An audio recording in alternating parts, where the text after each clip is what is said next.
Bonjour et bienvenue en ce 11 octobre aujourd'hui pour la 11e question du mois. La 11e question, c'est que faire lorsque ta libido est au top et ton partenaire en panne d'érection? Que faire quand ta libido est au top et que ton partenaire est en panne d'érection? Je me présente, mon nom est Chantal Brault, néo-sexopédienne, spécialiste en savoir-faire et en savoir-être sexuel et spécialiste des sens et du plaisir. Parlons de ça justement. Quand ta libido est au top, puis que ton partenaire, l'érection n'est pas présent. Premièrement, y a-t-il un couple à qui c'est jamais arrivé? Ça arrive à peu près à tout le monde. On a l'impression que ça arrive juste aux autres ou que c'est anormal ou que c'est pas quelque chose qu'on voit souvent. Je suis donc pas chanceuse. Tu sais, moi, ma libido est dans le plafond, puis mon partenaire, il est pas présent, il est pas prêt, il a des difficultés d'érection, il est en panne de désir. Ça arrive, ça aussi, là. Un homme, c'est un être humain. Nous, les femmes, est-ce qu'on est toujours là? On est toujours dans le désir? C'est pas vrai, ça. Il arrive plein de situations de vie, il arrive plein de choses où on n'est pas toujours dedans. Ça ne nous tente pas tout le temps. Que faire? Premièrement, que faire? Moi, je pense sincèrement que c'est notre responsabilité que de s'occuper de notre propre plaisir, notre propre désir. Fait que si moi, ma libido est dans le tapis, mettons que moi, là, je suis dans une phase où j'ai vraiment là, la libido au top, là, que ça me tente. Fait que mon conjoint il est moins là parce qu'il y a des préoccupations, il y a plus de difficultés soit au travail ou dans sa vie personnelle, il y a quelque chose qui le préoccupe, il y a quelque chose qui a de la misère à accepter. Il n'est pas dans un espace de plaisir, donc c'est clair que l'érection n'est pas présente et n'est pas là. Qu'est-ce que je fais avec ça? Ben, c'est mon corps, mon plaisir m'appartient. Fait que c'est à moi de me faire plaisir. Si je veux le vivre en relation, ben, est-ce que c'est juste parce que il y a difficulté, préoccupation, il y a quelque chose qui le perturbe, mais qui est quand même présent pour moi et il y a autre chose, il y a des doigts, il y a une langue, il y a d'autres façons de stimuler qu'une érection. Ou si vous voulez absolument avoir une pénétration, il existe des objets sexuels pour ça. Ou si ce que vous dites, c'est est-ce que je dois aller voir ailleurs? Bien, ça, c'est votre choix. Mais ce qui est bon pour un est bon pour l'autre. Ça veut dire que quand vous ne serez pas dedans, vous n'aurez pas de désir. Si lui, sa libido est plus dans le tapis, ça veut dire que lui aussi a le droit d'aller voir ailleurs. Tu sais, c'est ce qui est bon pour un est bon pour l'autre. Si c'est ça votre entente, fantastique, il n'y a pas de problème. Mais si ça ne convient pas, pensez-y d'avance, là. Tu sais, on satisfaire un besoin, oui, ça nous appartient de satisfaire nos besoins. Mais il faut vivre aussi avec les conséquences de nos choix. C'est libre à chacun, ça. Mais là où on manque, je trouve vraiment, c'est dans la responsabilité. En tout cas, moi, je peux y aller avec mon vécu. Hein. J'ai été élevée dans une éducation judéo-chrétienne et même la mentalité d'aujourd'hui, c'est très, très fort que c'est l'homme qui est responsable de faire jouir la femme, tu sais. Puis, on est dans le tapis, justement, comme vous dites, c'est une expression qui veut dire que ça nous tente beaucoup, que le désir est très présent. Puis, qu'est-ce qu'on va faire? On va rester dans l'attente.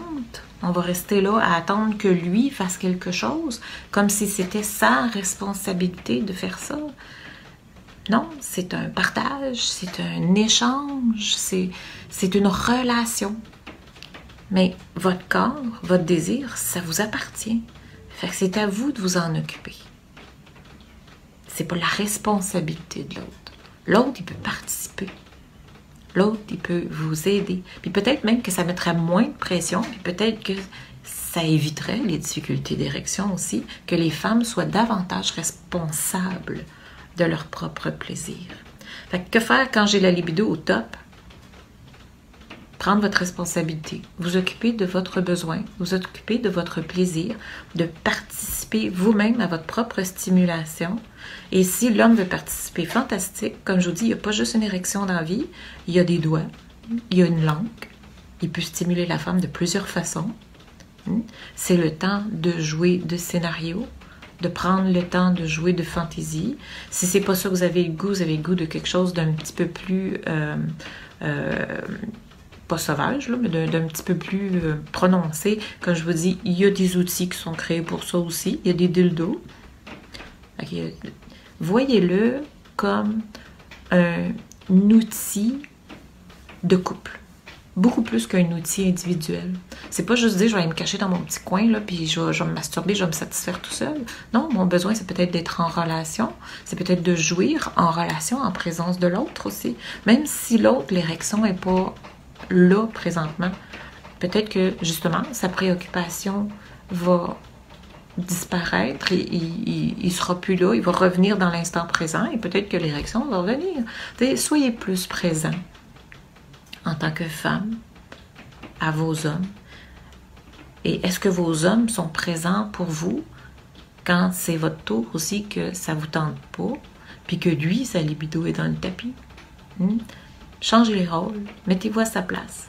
Qu'est-ce que vous aimeriez qu'il fasse? Qu'est-ce qu'il aimerait que vous fassiez quand que c'est l'inverse aussi? Vous n'êtes pas obligé de répondre aux besoins de l'autre. L'autre, son besoin y appartient. C'est sa responsabilité de s'en occuper. Mais de le partager, discutez-en. On a peur de discuter de ces choses-là. Moi, ça fait quoi, 32 ans, je suis mariée, là? C'est des choses qui arrivent régulièrement. Il arrive toutes sortes de situations. On vit avec ça, on en jase, on en discute et on trouve toujours un moyen d'entente, un moyen de communication, un moyen de partage qui est satisfaisant pour les deux. On se soutient dans ça et c'est fantastique comment ça peut augmenter la complicité d'un couple que justement de se soutenir l'un l'autre. Parce qu'une panne d'érection, c'est pas la fin du monde. C'est juste que ça y tente pas. Il y a une préoccupation présentement. Il n'est pas là, il n'est pas dedans. Là. Ça nous arrive souvent. Si vous avez de l'ouverture envers vous, ça va vous aider à avoir de l'ouverture envers l'autre. Je vais en finir avec ça. À moins que vous avez d'autres questions face à cette question, vous pouvez me les poster en dessous. Ça va me faire plaisir de renchérir et de continuer. La question de demain, elle est très intéressante. J'adore la question de demain. Je vais vous donner un exemple de mon vécu avec la question de demain. C'est que représente le vaginisme? Pour ceux qui ne connaissent pas ça, c'est une contraction involontaire qui empêche la pénétration ou qui la rend difficile ou extrêmement douloureuse. Que représente le vaginisme? Que faut-il exprimer? Que veut-il exprimer? Ça veut dire quoi, autrement dit? Malgré un grand désir et un consentement, lorsque le corps refuse la pénétration. C'est une excellente question. J'adore cette question. Demain, manquez pas ça. Vous allez aimer la réponse. Ça va être à développement. Aujourd'hui, je vais vous faire 2 lives. Je réponds à la question, mais je vous reviens dans quelques minutes avec quelque chose qui m'habite présentement et que je tiens à vous partager aujourd'hui. Je mets fin à cette vidéo, mais je vous revois tout de suite dans quelques minutes. Bye bye!